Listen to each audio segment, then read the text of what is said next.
Hey everyone, welcome to the Draftsmen podcast.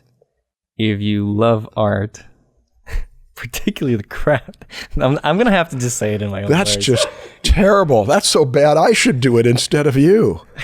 You jerk. You wrote this. I did. Okay, say it in your own words. Hello everybody, welcome to the Draftsmen podcast. We are here to talk about drawing and painting and inspire you, maybe, hopefully. Yeah, we are. And give them advice. Yeah. And basically just help you become a professional artist. All of right? that stuff. That is why we are here. It's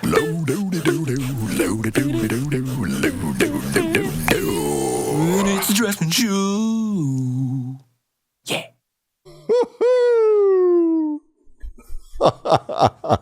Champion feelings. Wow, we said hello. We said hello. You guys. Step one complete. Let's feel good about what we've done so far. Okay, well, let's not screw up step two. Okay, what's This step is where we two? introduce ourselves. All right. I am Stan Proko. I am an artist, mostly a drawer, draftsman, Ooh. Wow. That's right. and a painter. Yeah. And I created Proko, where we make drawing lessons and stuff. Yes. And I am Marshall Vandruff, and I am an art teacher, and I was an illustrator for a great portion of my career, and I still draw and still consider myself a draftsman. Do you always sit like this? And for those of you listening, Marshall is literally like, what is this? Is this like the Abe Lincoln sitting in the... It's like the Abe Lincoln, just completely symmetrical, both hands on the sides, both legs perfectly symmetrical. That's how you're Very sitting. rigid. I'm Very in a pretty stiff. relaxed mode here right now. That is great. Yeah, okay, Now well, I yeah. feel like I can talk to a person. Okay, good. Thank you. I have loosened up. Now we're ready to go. Okay. What's next? So Marshall isn't just a teacher. He's also a famous person. No, Marshall, let me continue. I know the first thing you're going to say is, no, I'm not. Okay, I've walked through Comic-Con with you several times. And every single person behind the tables, not walking the floor, but behind the tables, knows who you are. And that means something. Well- Because those are the professionals. Yeah. Those are the ones making a living off of it. And those are the people that know you. Yeah. And that tells me that you taught a lot of professional artists. I have taught a lot of professional artists. Yes. And I'm old.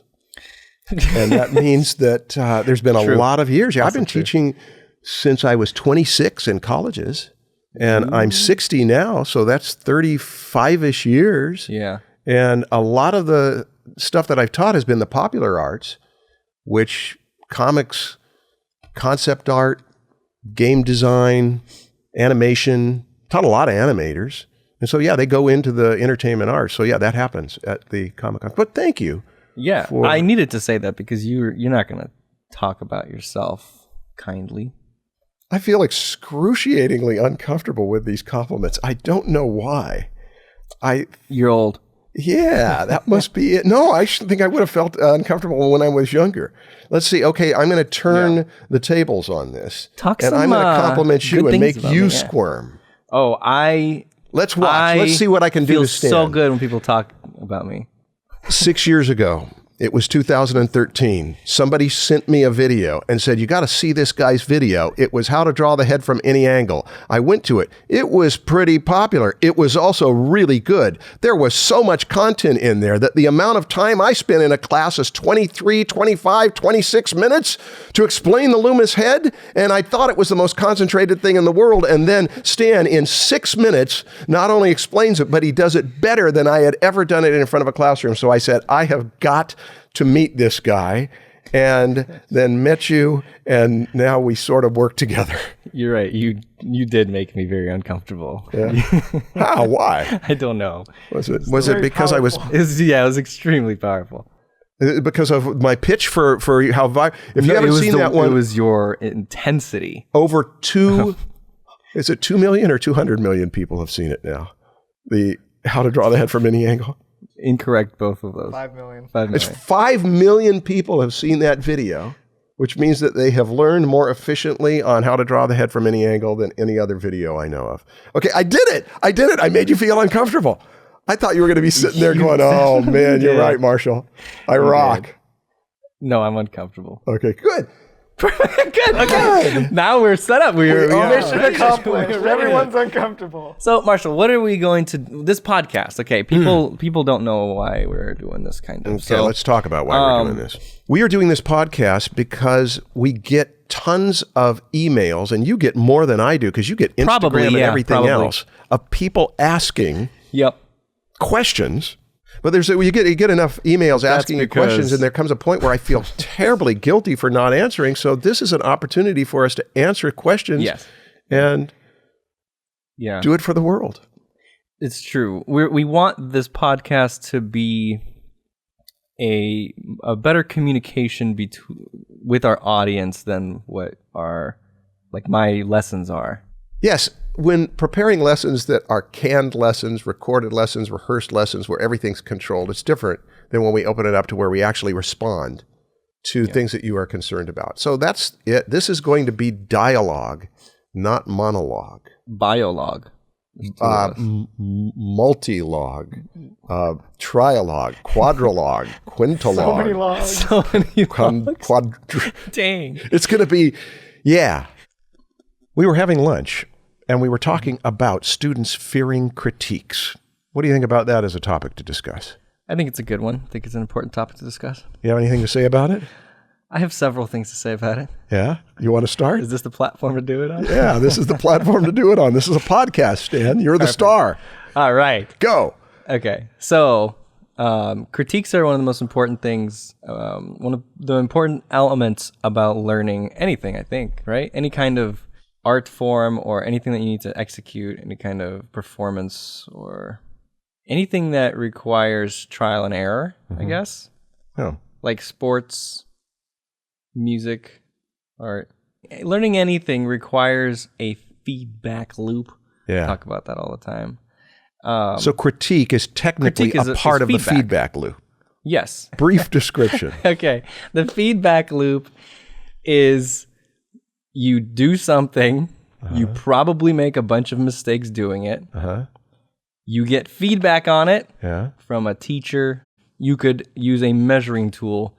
You're trying to improve your proportions. You realize, oh no, I made a mistake. That is not the correct size. That is feedback. So it doesn't have to be a teacher. It could be a tool, but it depends on what you're doing. You get that feedback. You adjust. You do it again. Hopefully the next time you get a little bit more accurate, and you slowly get better and better at whatever that thing is that you're trying to do. And that's what learning is. So why would anybody fear the critique of a feedback loop? It's telling you how to get better. Well, because it means you failed. Yeah. Okay. You're trying to get this out of me. Now we've touched the nerve. Pretending. The part of the audience surrogate. Yes. Okay. Yes, young student. Yeah. Yeah, that means a lot of people have a fear of failure, or just being judged. Yeah. They don't like it. I have a fear of failure. Sometimes it's a legitimate fear too. If you've been damaged, if you've been bruised by someone who critiques harshly, personally. There's a whole course on conflict management on the great courses, and he takes you all through the technical terms of conflict. And one of the technical terms that I did not know about this is the fundamental attribution error. What it means is that when somebody makes a mistake, you don't just say, you have made a mistake.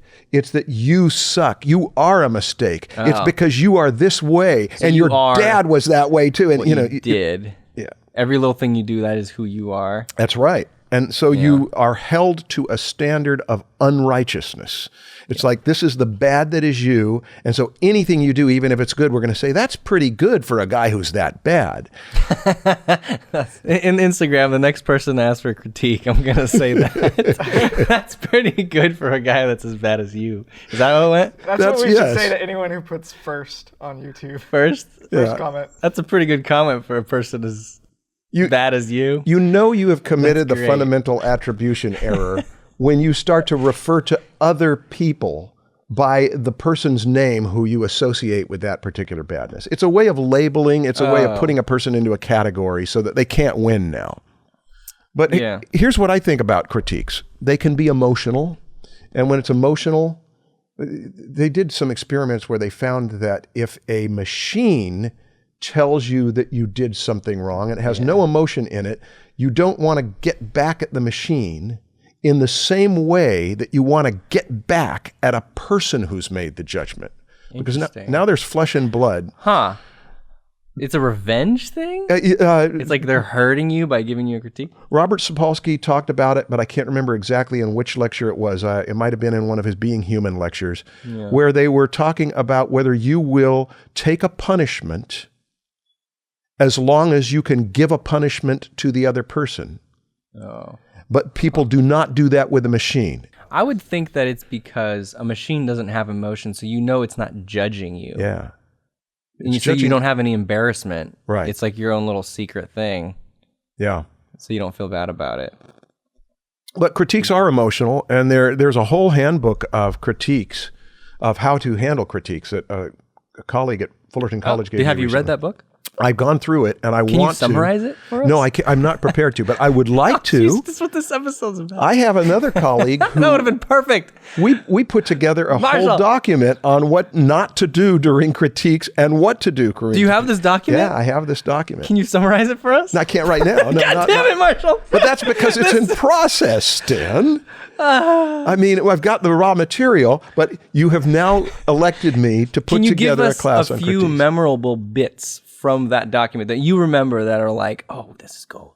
Yes, I can. I can tell you that there is one of my least favorite ones I'll start with. Okay. My least favorite one is the sandwiching technique. Sounds tasty. The sandwiching technique is you start with a compliment, then you get to the problem, and then you end with a compliment, and that way you spare this person's feelings. But that's how to give a critique. Yeah. Not how to handle one. No, I don't have a document on how to handle a critique. This is how to give critiques. Yeah, this is a document for teachers. Yeah, it's a document for teachers because of the fact that especially when you are in a group of people, oh gosh, Stan, now that we brought this up. What? I've got 35 years of stories of critiques, but I will say this, I got so sick of critiques because here is what most critiques in my observation have been, and I think it's terrible, scared right now. Gosh, you used blue on that. I think that should have been orange. Oh, gosh, I didn't know it should have been. Yeah, it should have been orange. They're subjective. The subtext underneath it is, this piece would have been better if it had been done by me as opposed to by you. And you don't learn anything from it. Let's divide two categories. We got the objective stuff. The anatomy is either correct or it isn't, or you've taken liberties with it and it's kind of cool, or you've taken liberties with it and it's kind of sloppy. Yeah. But at least there's an objective criteria. Perspective, there's an objective criteria. Yeah. When it comes to the subjective areas, the most extreme example I can think of is when a joke is funny or it isn't. Bob Mankoff makes that as the first point in his TED Talk on New Yorker humor. It's a great talk. And he says the most you can hope for is to get a 70% response, because the funniest jokes are going to be jokes that some people don't think are funny. I've shown Big Lebowski to two different groups within a week's time, and one group sat there with their arms folded and practically never chuckled, and the other group were falling all over in the aisles. I sat in the back and watched them bob all over. It's the same movie, but they had a completely different response. So some of them are going to say, Big Lebowski isn't funny. If a person says, this joke isn't working, it might just be their opinion. But how do you sort that out? Now, we're taking a long time around on this. But I think that the first thing is, who are you getting the critique from? Is it someone you trust? Okay, when I did one of my first professional jobs, it was a book cover for Ed Marlowe's, he was a great magician, Marlowe Without Tears. And I remember showing it to a friend. He was not an artist, but he looked so uncomfortable. I said, "What's wrong?" He said, "Why blue?" And I had put a blue background in there. And that was his only comment about the picture. So it did not make any difference. Yeah, that on its own is just a stupid critique, yeah. Yeah. So we have to sort through. Do you trust your critiquer? Yeah. And is this objective or is it subjective? When I critique, I tell students if it's subjective stuff, I always begin with trash this if it isn't going to help you. But I want to see if I can prompt your thinking to come up with your own ideas. But back to the fear of critiques. Yeah, like let's assume that a student really does trust the person critiquing because they're maybe much older than they are professional. It seems like this person is a good person to listen to, but they're not. But the student doesn't know that this person is actually a bad teacher. They're just a good artist, but a bad teacher. Yeah. And that happens all the time, too. Yeah, I know, right. But they're given a bad critique. So they think they can trust them. And like, how do they deal with a critique that's just like really damaging them? Oh gosh, I've got so many stories. I had perfect. If we only had a podcast. At a university who loved classic animation. They loved Warner Brothers animation, that kind of thing. And they prepared a presentation to a big name industry professional who trashed them in front of everybody else purely for their taste. This is old stuff. This is not what's happening now. This isn't what sells. You're trying to go into a real industry.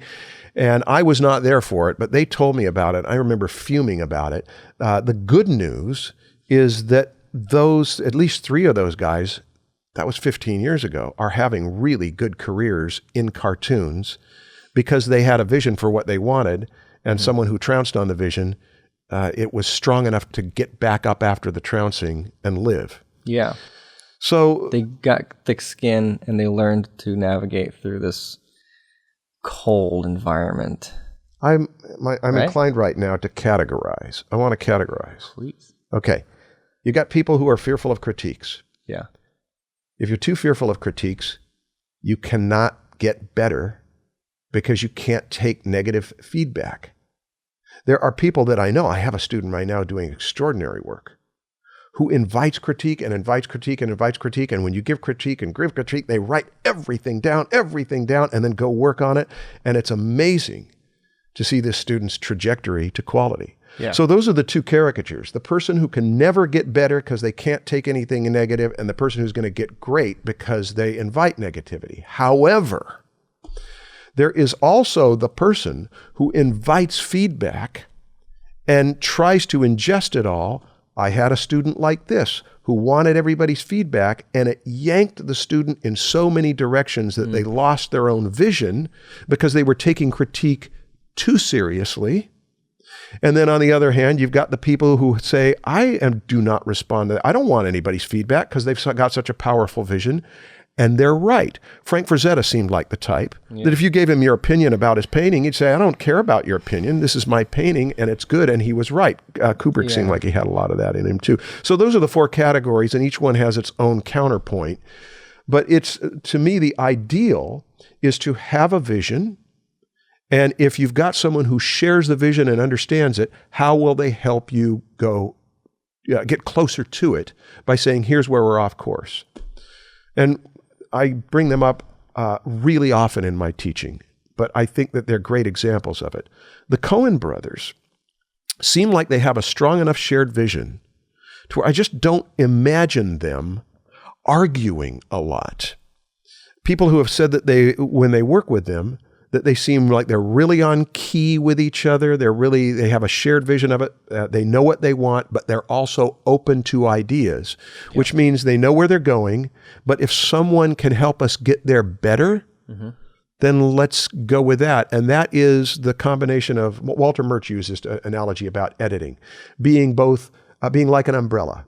If an umbrella is too open, it's no good. If an umbrella is too closed, it's no good.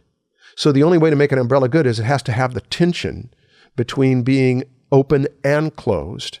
And so being open to something that you sense will really help me, but also having the wisdom to be closed to stuff that it doesn't make any difference what that teacher says. I know what I'm going for, and that teacher doesn't get it. That's a hard balance to find, though.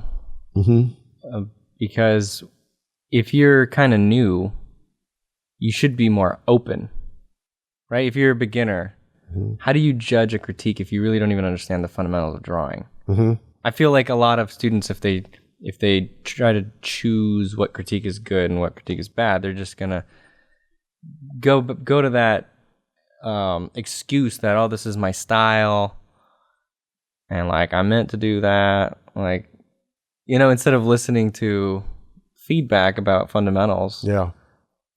But the image of the umbrella is always been helpful for me. About you can be so closed that you don't listen to anything and go off the cliff, even when people are saying, don't go off of that cliff. Oh, that's their opinion. And you can be so open that you never have anything that you bring to it because it's just being steered by committee. I think the most important thing is that you get trustworthy mentors, that you get people who are not going to yank your work around simply to make it theirs, that there is some sense of where you are going so that they don't say, don't go to New York, go to Hawaii.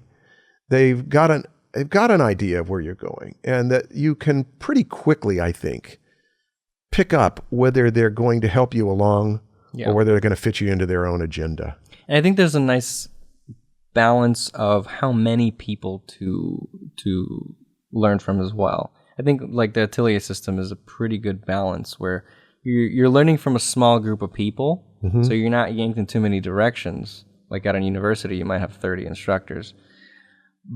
But you're not just getting feedback from one person, right? So it's a small group.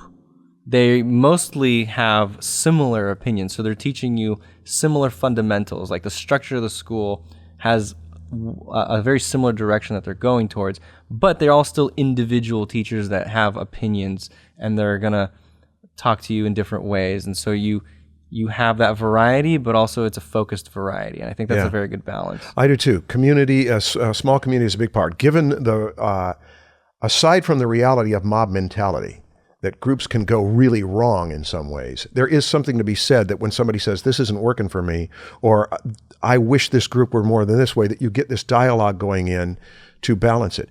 In my little group of students that we used to huddle in the studio of the house that my dad built, we had many, many conversations, and we came to a group conclusion that we needed to learn how to draw out of imagination, which we were not taught. Okay. And so that was where the group mentality was, that there is something missing from here. How do we seek it out? And then when one person finds it, everybody else is thirsty for the same well that you have found. Okay, this brings us to our next segment.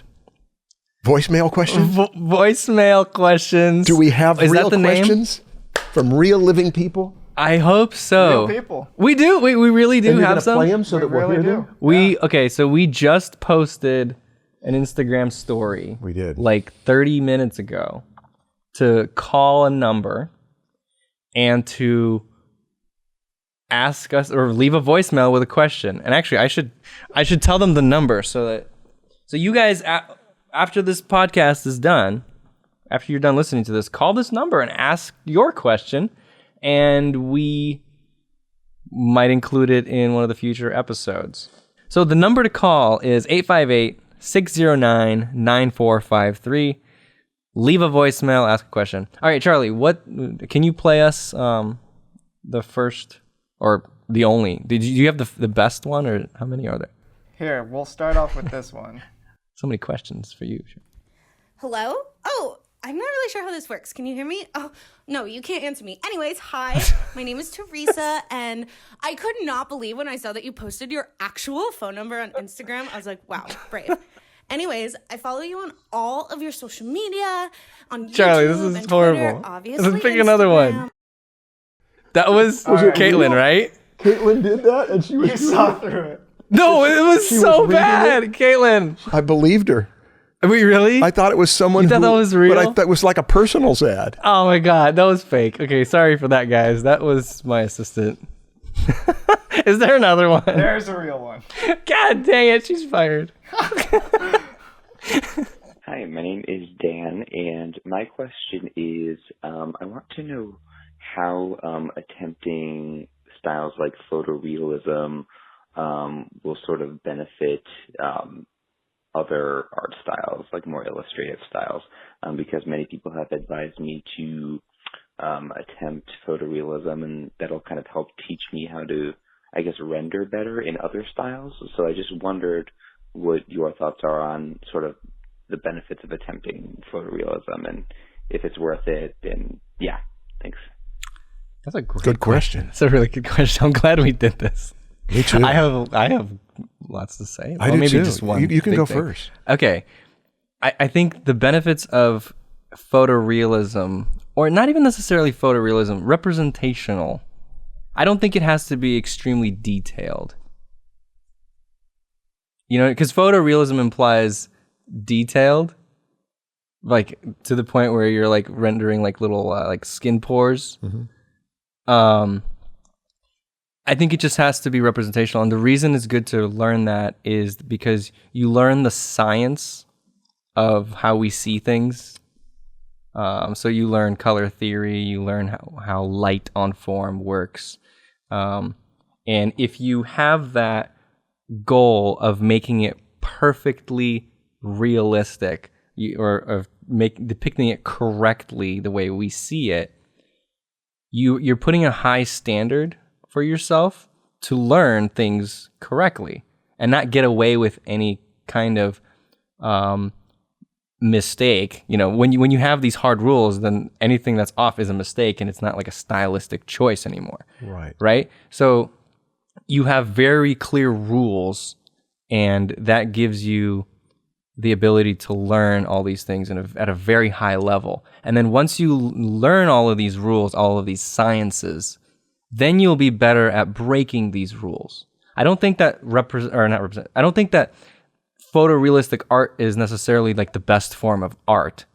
I think that it's just a great way of studying nature.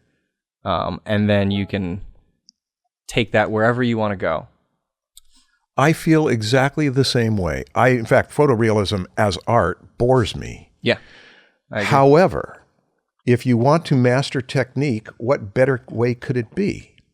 One of my first drawing projects in basic drawing was I copied a photograph of Jimmy Page and did it with stippling. So I could look back and forth at the photograph and try to match the values with little dots. There was only black and white. There was no gray.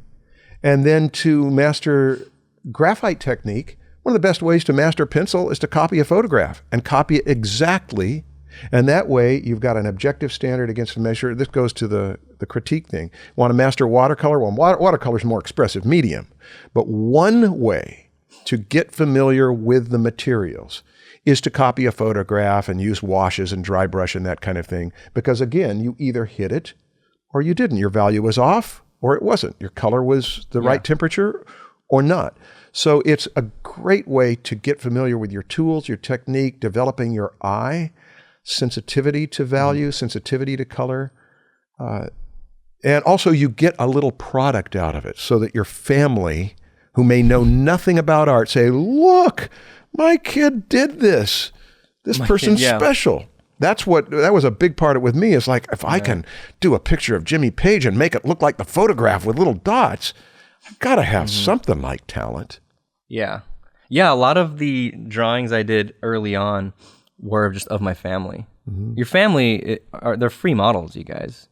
Have your brother, your sister just sit there for 30 minutes and try to draw a moving person, or just a photograph. I mostly drew from photographs. Yeah. As a kid, until I had access to live models. But the anything other than reality becomes kind of an opinion, doesn't it? It's like it's not true anymore, and so then it's like, is this right or is this wrong? The feedback loop is no longer objective. It's subjective. This ties into what we were talking about critique. Yes. Like, you can't critique something that doesn't have a right or a wrong unless it's just an opinion. But there is a valuable way to objectify the stuff that you love just because it's your opinion that you love it. And Dan, at the beginning of your question, I think you said something about style. And this is also a great way to get style. You choose the stylistic masters that you care about, and then you copy their style. Don't do it for your whole career, ideally, but to do it for the first year or so of your training. I copied different styles for like 10 years. Yeah, even a few years. Even as a professional, you can get inspiration for different styles, right, depending on the project you're doing. Yes. You know, you're doing a painting of something, and it has to be a dragon. You can go to some Game of Thrones concept art and look at that, or you could take some kind of style from something completely unrelated to that and kind of mix and match it. Yeah. It depends. Like I change up my style a lot depending on what I'm doing. Yeah. And a great way to change style efficiently is to simply choose a stylistic master that you admire. Say I'm going to do it that way. Again, I'm sorry I'll do this a lot. I'm bringing the Coen brothers in an example, but the reason I bring them in is because I've studied them. Every interview they've done, I've listened to, I pay attention to them. I feel like they're here with us. Yeah. They did the Hudsucker Proxy, which I showed this last week to my students.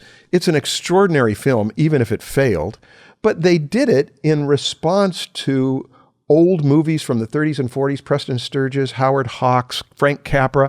It was a style of movie making that was popular back then. And they, in the 1990s, did it with the production value of the 1990s. And so they are taking an old style saying, let's see if we can do that. And they did it.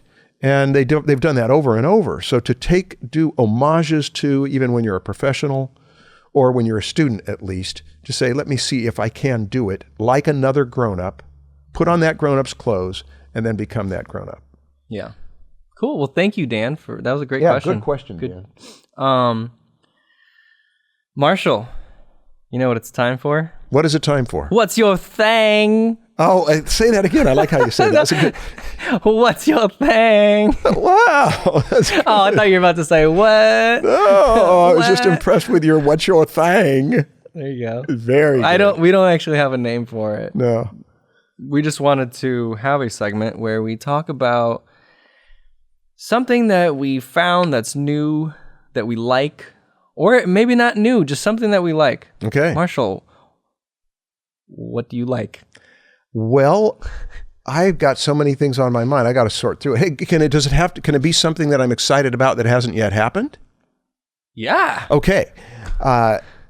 In Southern California, in the Inland Empire, at Brainstorm Inland Holy Empire. Crap, what the hell? Is it okay for me to do this? Where are you going with that? I'm doing an advertisement. Are you giving us a history lesson? No, I'm giving an advertisement. Okay, go ahead. I'm sorry. I am going to co-teach for 5 weeks a class with my former student, Vance Kovacs, he is one of the ones who designed the animals for this new Lion King movie, as well as many other things. And this is going to be our first chance to teach together. We've been talking about it for years. We are going to have a class called Lessons from Masters, and it is specifically about adopting your stylistic parents so that you can be like them for your artwork. We're going to spend 5 weeks introducing them to Howard Pyle and N.C. Wyeth and Beatrix Potter. This is related to this episode. It's related to this. That's why I was so excited about it. Okay.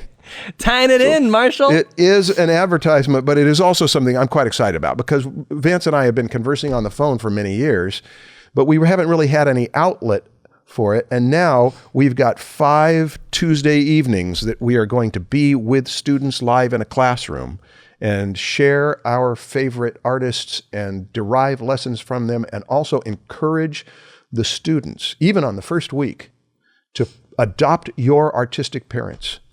So that you didn't get to choose your real parents, but you do get to choose your artistic parents. And that's what this is going to be about. There's a link. If they're at the YouTube, granted that this is out in time, this is coming up in the end of May.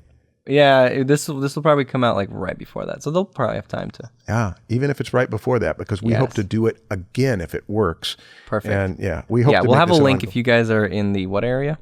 The Southern California area. It's between okay. It's to the east of Los Angeles, north of Orange County. Inland Empire is what it's called. Yeah, when you said empire, I thought you were giving us a history lesson about like some empire. I was like, whoa, Marshall, that's not. It's your like thing. saying the five. The ancient inland empire. Like what? Yeah, sorry. People who I forget that it's like referring to a local freeway. Yeah. The Inland Empire, everybody in Southern California knows, is east of LA, north of Orange County, and it's a big desert. Well, mine's not as cool as yours. Oh, I'm sorry. You should have gone first. Yeah, I'm just gonna go with a quick one this time. Okay. I'm really into these walking shoes. Tell me more. I love shoes. This rolls up Wow. into a little thing like this. But something that rolls up into a little thing like that couldn't have that much support for your foot. It doesn't have like any support for your foot. That's the point? Yeah, it's like walking barefoot. So it's like a Vibram almost. Oh, what? A Vibram? Vibram? Those toed shoes. I don't know what about. Oh, that is one brand of it, I believe. Right? Yeah. Yeah, I don't know that specific brand, but I don't know if I should do it. This one's called Barefoot. But the point of it is that you're strengthening your feet.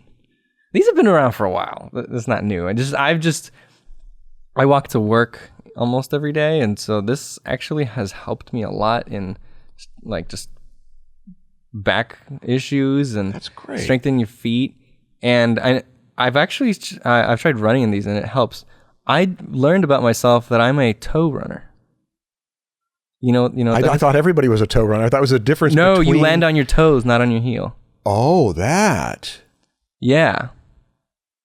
So that's odd. It's odd, and if you're a toe runner and you're wearing running shoes that have a lot of padding on the heel, you kind of have to run with your heel, and it goes against your natural run. Okay. I think. I don't know much about this. I'm not like Yeah. a foot scientist. But now we know something about you. But it's so much more natural for me to run with landing on my toes. And I read about it, and I guess it's actually a little bit better to run landing on your toes. Better for your knees. So it's more padding. With the heel, it's like you're striking, and there's a lot more shock to your knees and stuff. I want to be more like you. Toes are padded, yeah. A toe Plus, runner. I think aren't the fastest like sprinters? Don't they land on their toes? Charlie, you should know. Charlie, come on, man. I don't know. You guys look it up. Never heard Fastest. Something Toe runners. about like the top something in percent. I don't know, whatever. It doesn't matter, but I like these shoes a lot. I'm actually more comfortable in them now Yeah. than I am in like normal shoes. Okay, how much are we talking? They're usually around $100 or $150. Yeah.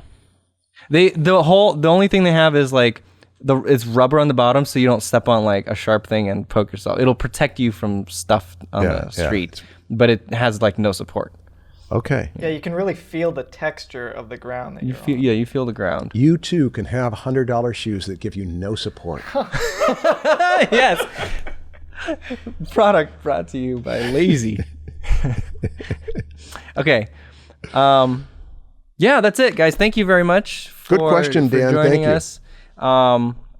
Please give us a good rating on iTunes and leave a comment down below. What's your thing? If you're if you're watching this on YouTube. Yeah. And actually, that's a good point. If you guys are listening to this, there is a YouTube version with video if you prefer that.